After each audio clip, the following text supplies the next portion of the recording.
हर हर महादेव भक्तों, केदारनाथ धाम चैनल पर आपका स्वागत है।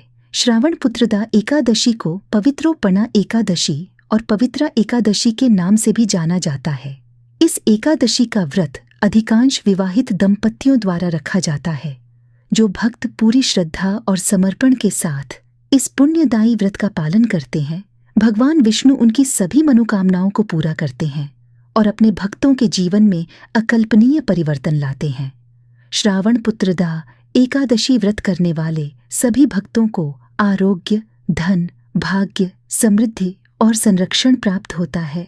क्या है पुत्रदा एकादशी? साल की 2 एकादशियों को पुत्रदा एकादशी के नाम से जाना जाता है। पौष और श्रावण शुक्ल पक्ष की एकादशियों को पुत्रदा एकादशी कहते हैं। अपने नाम के अनुरूप इस एकादशी पर संतान की प्राप्ति की कामना के साथ उपवास व पूजा पाठ की जाती है। संतान प्राप्ति के साथ लोग अपनी संतान की रक्षा व लंबी आयु की कामना के साथ भी इस व्रत का पालन करते हैं। अंग्रेजी कैलेंडर के अनुसार वर्तमान में पौष शुक्ल पक्ष की एकादशी दिसंबर या जनवरी के महीने में पड़ती है, जबकि श्रावण शुक्ल पक्ष की एकादशी जुलाई या अगस्त के महीने में पड़ती है। पौष माह की पुत्रदा एकादशी उत्तर भारतीय प्रदेशों में ज्यादा महत्वपूर्ण है, जबकि श्रावण माह की पुत्रदा एकादशी दूसरे प्रदेशों में ज्यादा महत्वपूर्ण मानी जाती है। श्रावण पुत्रदा एकादशी को हिंदू धर्म में विशेष स्थान प्राप्त है, क्योंकि यह श्रावण का पवित्र माह है जो भगवान शिव को समर्पित है। इस पवित्र माह में भक्त भगवान शिव की पूजा करते हैं। यह श्रावण पुत्रदा एकादशी चतुर्मास में मनाई जाती है और ऐसा माना जाता है कि भगवान विष्णु 4 महीने की अवधि के लिए क्षीर सागर में शयन करते हैं। इसलिए इन 4 महीनों में भक्त एकादशी के इस शुभ दिन पर भगवान विष्णु की पूजा करते हैं और उनके प्रति अपनी आस्था अर्पित करते हैं। श्रावण पुत्रदा एकादशी व्रत कथा। कहा जाता है कि इस कथा के बिना पुत्रदा एकादशी का व्रत अधूरा है, इसलिए इसे अंत तक अवश्य सुने। प्राचीन काल में भद्रावती नगर में सुकेतु नाम का एक राजा हुआ करता था। उनकी पत्नी का नाम शैव्या था।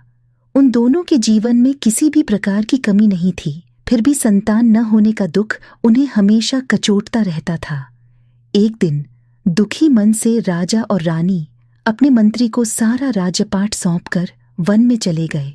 इस दौरान उनके मन में आत्महत्या करने का विचार भी आने लगा, लेकिन तभी राजा को यह एहसास हुआ कि आत्महत्या से बढ़कर इस दुनिया में कोई और पाप नहीं होता है। तभी अचानक उन्हें वेद पाठ के स्वर सुनाई देने लगे। राजा और रानी उसी दिशा में बढ़ते चले गए जिधर से उन्हें वेद पाठ का स्वर आ रहा था। कुछ आगे चलते हुए उनकी भेंट एक साधु से हुई। साधु के पास पहुंचने पर राजा रानी ने पूछा, आप लोग किसकी पूजा कर रहे हैं? साधु ने बताया, हम पुत्रदा एकादशी का व्रत कर रहे हैं। इसके बाद साधु ने राजा और रानी को विस्तार से पुत्रदा एकादशी का महत्व बताया। यह सुनकर दोनों ने अगली पुत्रदा एकादशी का व्रत करने का निश्चय किया।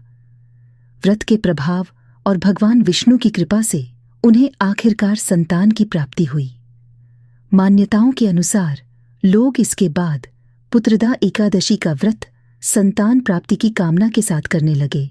बताया जाता है कि इसके बाद से ही पुत्रदा एकादशी का महत्व माना जाने लगा।